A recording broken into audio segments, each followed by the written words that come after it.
What else you got for me? Okay, so the next question was actually something that I noticed when you and I were watching WWE. I saw that they debuted the picture-in-picture for the commercial breaks this week, right? Now, you and I both usually watch it on DVR like an hour or so afterwards, but I wanted to know what your thoughts were on the picture-in-picture commercials. So I wonder if this is everywhere. I don't know if this is based on like localization of what you're watching, if there's different contracts for how commercials work. I don't know. But this was probably a little more jarring to you than it was to me. Yeah, definitely. Because this isn't new. This is something WWE's done before, and as we both know, this is what AEW currently does, is they run picture-in-picture with their commercials. And the funny thing about this question is, I think it's less of a wrestling question and more of like a marketing and advertising question that just involves professional wrestling.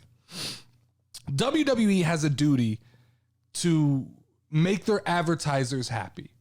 And I imagine right now in this day and age, and it's not just with wrestling, this is probably with every TV program, selling advertising has to be a little bit of a rough thing with the invention of DVR, right? True. When we watch wrestling on YouTube TV, which is one of the cable systems we have, Yeah, we have two right now, we're able to fast forward through commercials. So Raw becomes a much more digestible show. When you can take out 30 to 45 minutes of commercials, because that's what it feels like is in every episode, when you can take that out, you can whiz through Monday Night Raw. But also, everybody who's paid for that advertising, they're getting nothing for their dollar. Now, when we watch it on Hulu, they have a way of forcing us to watch commercials, even when we're watching live TV, which is weird.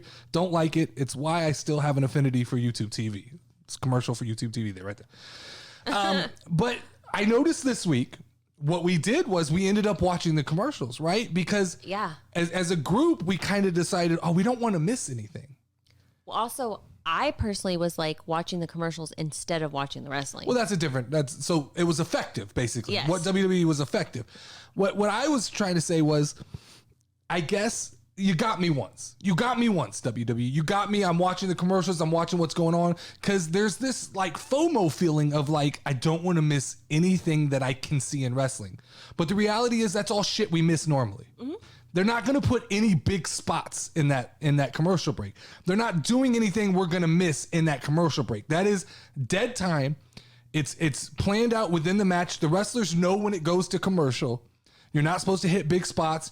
There's no pins. Nothing big happens in that time. And to me, what happened to me was when we sat through those commercials, it killed the momentum for me. Because typically you get through that commercial and you're right back into the action. Having to watch that kind of dead time wrestling with no commentary or anything like that, it killed all momentum that I had going into those matches. But I think the bigger issue, Lauren, than just the picture-in-picture is the amount of commercials that WWE airs during Monday Night Raw.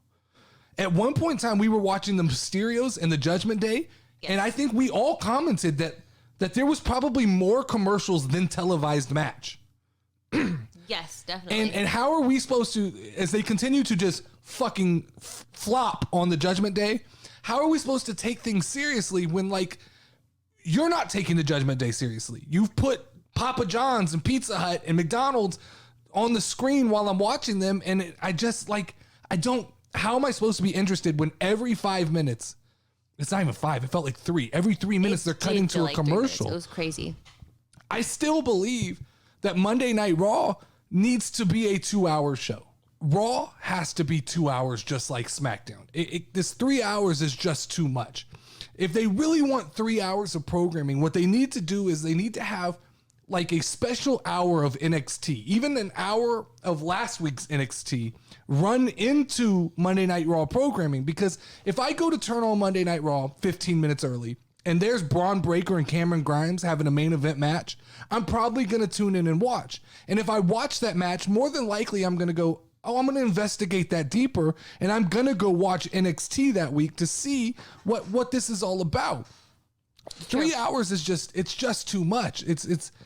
It's not tight, and there are huge highs and huge lows in Monday Night Raw that I don't want to sit through that every week. You check out after a minute. Yeah. I agree with you. So